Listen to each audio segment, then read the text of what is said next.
Ladies and gentlemen, welcome back to the Premier League prediction show. Now that's a weekly thing. Thank you for all the support in last week's episode. Over 1,000 views, easy the highest viewed video on the channel. So appreciate all the support so far. Been loved doing these videos, and it's a big week again this week. It feels like each week gets a little bit harder now because we're seeing teams' trends going up and down. A few surprise results we got last week, and as such, my tips were not as good. My predictions fell off a little bit. I only made it to 5 points last week, coming off a few weeks of really good performances. So it adds to my total, makes it a 43 prediction points so far this season. Remember guys, it is 3 points for a correct scoreline and 1 point for a correct result predicted. So last week I only got the 5 correct results. No special 3-pointers for the scoreline, so I'm hoping to improve that this week. A few hard games to go. Make sure guys you subscribe to the channel and like the video, and let's get straight into it.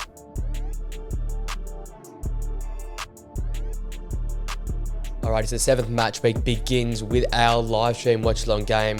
On Saturday there, it's Aston Villa hosting Brighton and Hove Albion. And what a game this turns out to be. Two teams on that sort of next bracket. We talk about that a lot, the teams that are sort of pushing into Europe. We've got Villa there, who've come off a great result against Chelsea. The 1-0 away performance, really good. A big goal there for Ollie Watkins to hopefully kickstart his season. Villa played some very good football so far this season, but struggled against the biggest sort of six. I was happy to see them take 3 points there against Chelsea. Shows a bit of improvement, shows that they're in the right direction, but they come up against a Brighton side who got a massive 3-1 win against Bournemouth last week after De Zerbi changed a few things at half-time. But Toma, Ansu Fati came on and changed the game for them. But their quality just there to be seen, right? Obviously the loss in the midweek in the Cup, but I think it's probably for the best for Brighton. They can stop managing all these different competitions and focus on the Premier League and the Europa League. And this one's going to be a massive clash. I think two great managers who have a lot of great tactical philosophies. And this one, I think just the managerial difference and the quality of the players and the team unitedness that Brighton have are going to get them over the line this one. I'm predicting a 2-1 Brighton win over Aston Villa, but don't get me wrong, probably the most exciting game, or one of the most exciting games from the weekend. Two teams who play very attractive football, two teams who are wanting to progress and take that next step into the big sort of top 6 European sides. But definitely one of the greatest spectacles from the weekend.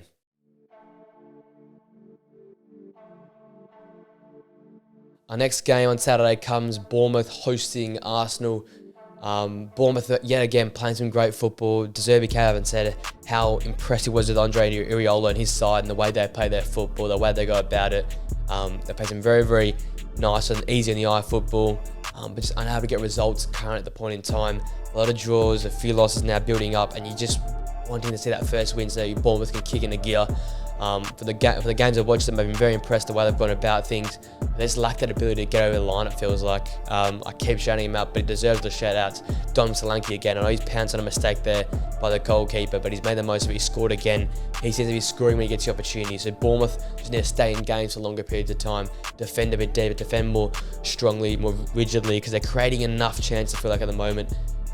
Probably not enough to go and score 2 or 3 goals, but they're having enough there for Solanke to make something out of nothing a bit, and just need to defend a bit more solidly. If they can defend solidly and nick a goal here and there, similar to the older sort of style of Bournemouth, where they're able to nick points, that'll be very important, because right now they're playing very great attacking style of football, very attractive type of football, but they're not quite getting over the line because they're a bit exposed defensively. So a big, I think, movement going forward is to try and be more solid defensively and come up against an Arsenal side who may be ravaged by injuries and may felt like the loser coming out of the North London derby, is still trying to find their feet but moving in the right direction. I was very impressed with the way they played.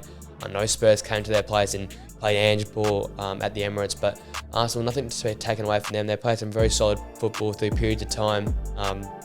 Again, a very solid unit. I think if you take the attention away from the goalkeepers in the North London derby, you focus on what the performance has been. Very impressive in the Champions League in midweek. Obviously, the week prior, big win against Everton away from home, where they've had their struggles in times. And Spurs are a team were up and about and a lot of momentum. So still a good result there to get a draw. Obviously, the injuries to Rice, Vieira, potentially Saka as well, it's going to change things up a little bit. But their depth, their quality in that team will be too much for Bournemouth. I've got them winning the game 3-0, but they could put in a bit more punishment against a small Bournemouth side.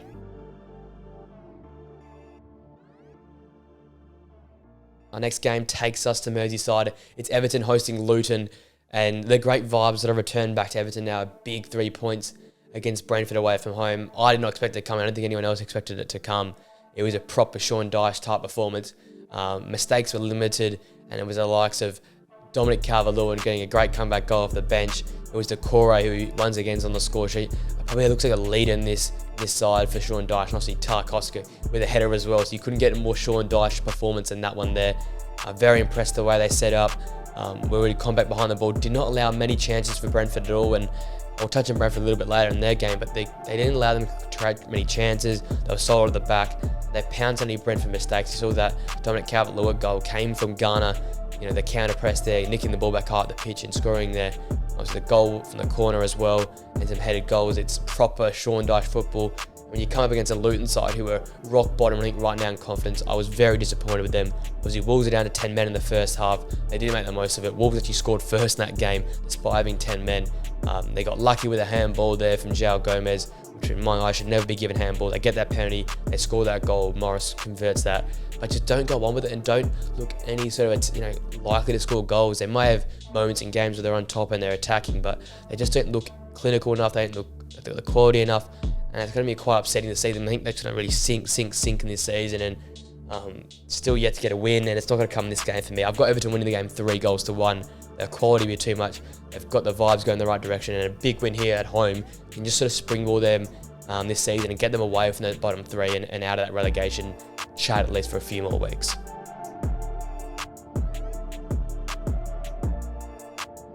Another Saturday fixture is Manchester United hosting Crystal Palace, a repeat of what happened during the week in the Carabao Cup.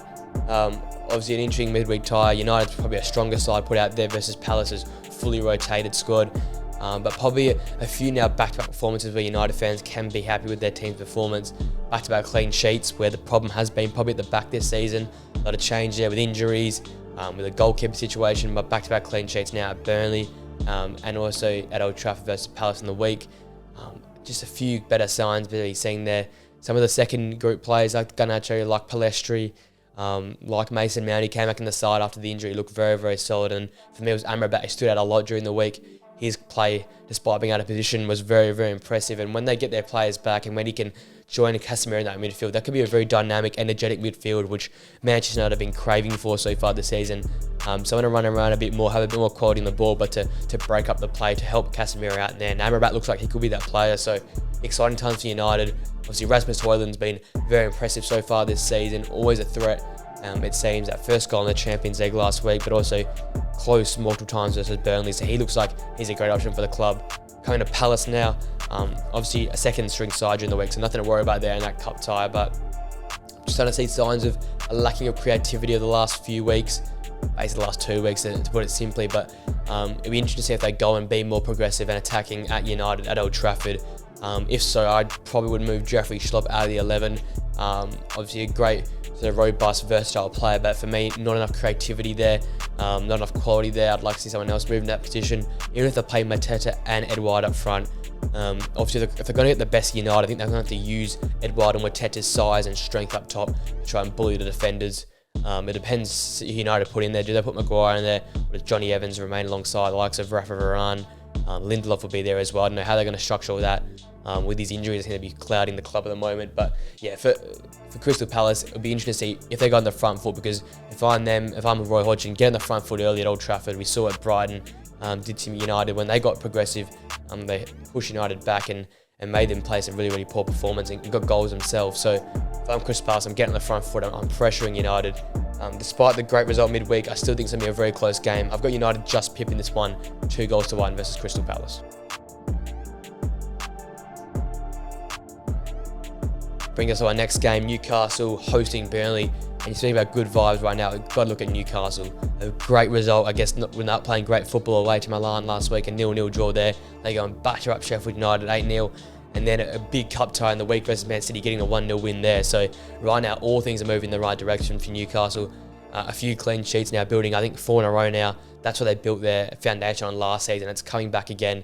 You got Trippier performing very well. Bruno Guimaraes has been a standout so far in that midfield for me. And then Anthony Gordon has found some miraculous form coming off that under-23s World Cup there. Really, really impressive to see, and I've liked his performances so far. Obviously, unfortunate that Harvey Barnes has gone out injured, but now we know Gordon probably will be playing there out and out for the next few weeks until Barnes is back, and he can get momentum picked up here. And for Newcastle, it's another chance to get some goals on the board. Obviously, Burnley have been very, very impressive so far. Probably very impressive versus Manchester United as well. Played the better football, had the better chances. But again, I say with a lot of teams, the final third, the quality there is just not there. Zeki Amdouni has been impressive, but hasn't done enough so far. Koleosho was very impressive versus Manchester United as well. But right now, they just cannot convert. They cannot make the most of these chances. Cannot make the most of this exciting attacking round of football. And I keep saying that when's the time going to come where Vincent Kompany has to go into just sort of old school Burnley mode and just trying to grind out results? Because right now, without a win, despite playing good football, it's not going to be enough to stay upright. They need to get out of this position. And we saw in Nottingham Forest last year, Steve Cooper did it. They had to manipulate the way they played to allow these players to all group together and get out of that relegation zone. And it sacrificed the performances last season, but this year they're trying to play a bit more progressive. Does that mean Vincent Kompany has to sacrifice his philosophy to just try and get results this season, just to get him out of the relegation zone? Because I don't know how many weeks you can go with playing good football but not winning games. So important for them to try and do that. Away to Newcastle, one of the hardest places to go in the world. So it's going to be a tough uphill task for them. I think it's going to be straightforward once again for Newcastle. I've got them winning 4-0. That could be a lot of goals in this game, considering the two forms of the sides.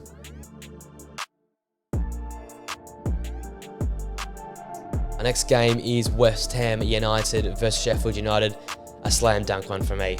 Obviously, West Ham played very, very good football. Did alright at Liverpool, but it's going to be hard for most teams to go there this season. Obviously, a very impressive Jared Bowen goal. Once again, that header. He's in great form at the moment, so keep him in the side, keep him doing what he's doing best. Obviously, a midweek tie, which they won as well. They won previously midweek in the Europa League there as well. So good form at the moment in not only the Cups, but also the Premier League. They come to this game against the Sheffield United side, who've been battered and bruised. 8-0 last week versus Newcastle United. Similar to Luton, their quality is just not good enough at the moment for the Premier League. The coaching as well, I'm questioning Paul Heckingbottom. Is he good enough for the Premier League also? It seems like it's going only one way so far this season. And it's pretty simple for me, this result. I've gone West Ham winning the game 3-0. I just think there's too much quality there for West Ham at home as well. And Sheffield United right now are a very hard watch to go and watch at the moment.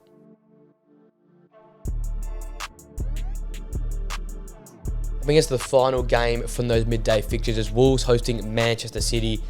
And Wolves at the moment are an interesting sort of batch. They play some decent football at times versus Luton. Obviously, unfortunate to go down to 10 men. Actually, not unfortunate. It was a poor tackle for Bellegarde and the way he lashed out. But they did their best what they could there with 10 men. It ruined them, to be honest. That handball decision against João Gomez, not a handball in any world in my eyes. And that goal from that penalty against Luton, the draw, right? And they probably didn't deserve it. Wolves probably deserved all 3 points. They were very good in the counter attack, but dealt with that 10-man. Lost very, very well. They still stuck in there. They were playing well at times. But once again, just bottling opportunities to get big points against another relegation rival. As such, I can see them being back down there and stuck down there for most of the season this year. Coming up against a Manchester City side who obviously lost in the midweek in the Cup. I think Pep Guardiola will use that as fuel to the fire to try and fuel this team to come out and smack about Wolves in this game. They could come out a bit angry, and as such, it could be a one-way sort of battle in this one. We've seen in the past Man City inflict some pain against Wolves at the Etihad, but it could happen here at Molineux. So far this season, they just haven't been good enough for me, Wolves, and not enough output in that final third there, whether it be Cunha, whether it be like the Gomez. Obviously, Neto's doing as much as he can with chance creation, assist and the like. But we need some finishes there for Wolves. Fabio Silva, as I said, is sort of relegated to that second sort of unit. We need Cunha and Neto to be on their best in this one to get anything out of the game. We know how good City are. Obviously, without Rodri after he lashed out last week, but there's so much depth in the squad, they'll have a new player come in and slide in and do that job. As such, I've got them winning this game 5-1.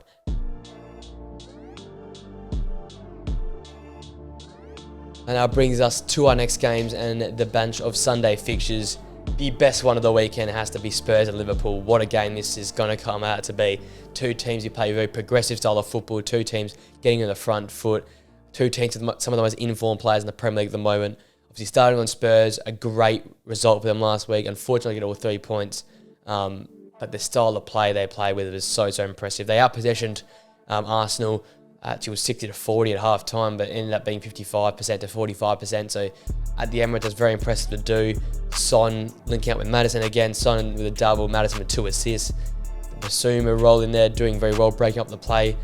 Unlucky. Romero probably had a poor game, unlucky at times with the handball and the own goal there. but they just defended the unit. Vicario was impressive, some massive saves and great playing out from the back. All things are sort of looking perfect at the moment for Spurs, so they come to this game in very great form. If they'd gotten that win, right now Spurs would be a dangerous team to look at. They still are a dangerous team, but the momentum they would have had if they'd beaten Arsenal would have been remarkable. They come up against a Liverpool side at the moment who's also in some great form. Feels like they're back to competing against Manchester City, back to the few years ago where it was Man City and Liverpool. But Liverpool have changed their style. I've said it multiple times. It is no longer the counter press. It is a team that creates and creates and creates, right? McAllister in there. You've got Gravenberch as support in there as well. You join there by Szoboszlai in that midfield trio.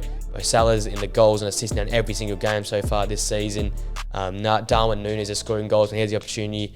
Luis Diaz is one of the most prolific forward players, wingers in the league. So two teams that are very good offensively. Defensively are still solid, but not the top of the top. So we could be seeing a lot of goals in this game, similar to how we saw in the North London derby. So as such, I got this game going 2-2, similar to the North London derby in the fact that it could be sort of ping-pong end-to-end, with the ball stuck in one half of the ground with the goals and then stuck the other half of the ground with goals. There'll be a lot of momentum swings back and forth in this game, but it'll be the most exciting definitely from the weekend. Two managers who are not going to compromise their style of football and are going to play very, very attacking style of football. If anything, Spurs might have the upper hand playing at home, but going to be one of the greatest spectacles from the weekend, so very excited to watch this one.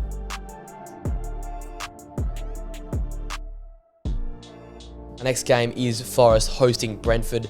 Two teams at the moment at an interesting point in time. I don't think Forest have played their greatest football as of yet, but we can see signs of it at times. Obviously, away to City is going to be a hard place, and losing 2-0 is nothing to be frowned upon at all. But with Roger getting a red card early in the second half, I thought they could have gone at City a bit more. But City managed that game so well. It was they barely had a look in at times there. Forest. I still like the front three there. Alanga's been very, very dynamic, very good for them so far this season. You've got Tayo One, you had the cracking start of the season. Hopefully he can carry his form on as well. You got Hudson-Odoi up there as well. And also, it looks like Gibbs White finding his best sort of form now. It's slowly growing into that. And you look at Brentford as well, another team who doesn't really get beaten at home. We know the record at home they've got, but losing to Everton at home, a few scratchy performances in the last few weeks. And then you look at like their last set of fixtures, haven't really performed well. Obviously the draw to Bournemouth at home as well. So haven't been at their best so far this season. Are we seeing the effects of not having Ivan Toney there? Possibly. It's going to be a hard old scrap this game. Two teams that are not at their best. You're going to not see the best game possible, but you'll see sort of flashes and signs of things that are working for both units. I think it's got a 1-1 written all over it. Just not enough quality in the final thirds at the moment, and lacking in areas around the ground. But definitely one that Forest being at home, it could go their way, but I think just the way both teams are playing at the moment, it's got a 1-1 all about it.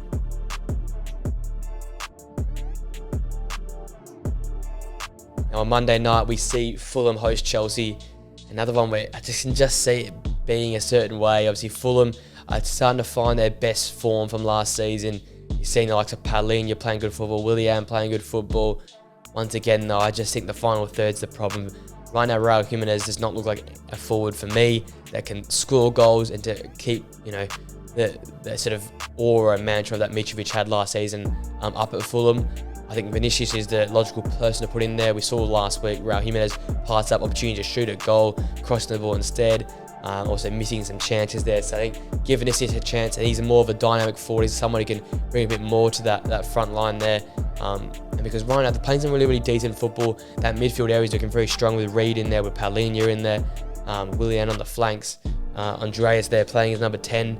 So they've got players there. They just need a better forward for me. So Vinicius probably has to get a start this weekend.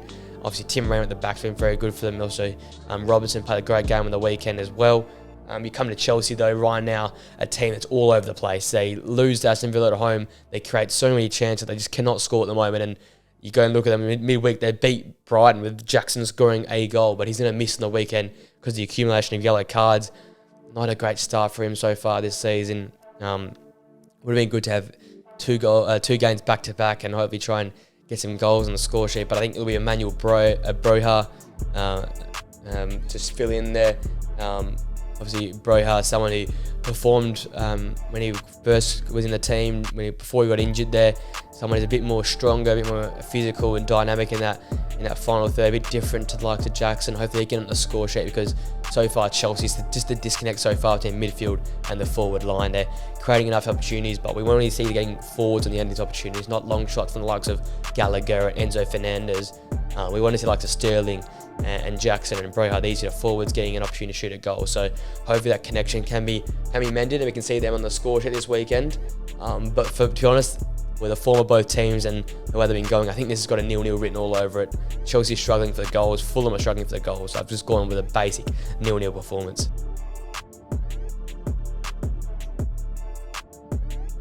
And the final game of this match week, you can put it, is that catch-up game. It's Luton hosting Burnley. That's on Tuesday night, I believe. A relegation 6-pointer looking like. As I said earlier, Luton's form at the moment, it's hard to predict, I guess 2 games ahead, but Luton's form at the moment is not good enough for me. I don't care if they're at home. It hasn't made any much of a difference. We've seen Kenilworth Road has not really been a fortress so far this season, whereas Burnley's playing a better style of football, and if they can carry any sort of momentum on from the weekend, they will dominate Luton off the park, I feel.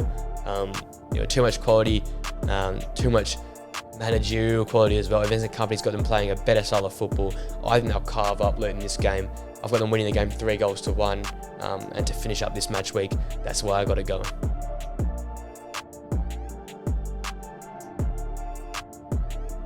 Alright, ladies and gentlemen, that brings the match week 7 predictions for the Premier League to an end. I hope you enjoyed the video. Some tough predictions in there. Teams on the up, teams on the down.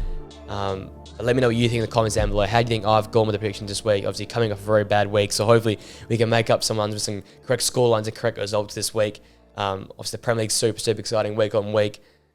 Stories at the bottom and the top of the table in this game week, so it'll be very interesting to see them out. Let me know what you think the game of the week is as well. I think it has to be Spurs and Liverpool, but also that Brighton Aston Villa game is great to watch as well. And make sure you join us for that live watch along. It is Brighton away to Aston Villa. We're doing that watch along here. Me and Antonio and maybe a few others as well watch that game on Saturday night. If you guys enjoyed the video, a like would be much appreciated. Please subscribe to the channel, share this channel and these videos with your friends. I'm loving doing these predictions videos so far, and I'll keep doing it if you keep supporting the channel, so much appreciated all the support so far. Make sure you guys enjoy the rest of your day, and I'll see you guys in another video very soon. See you later.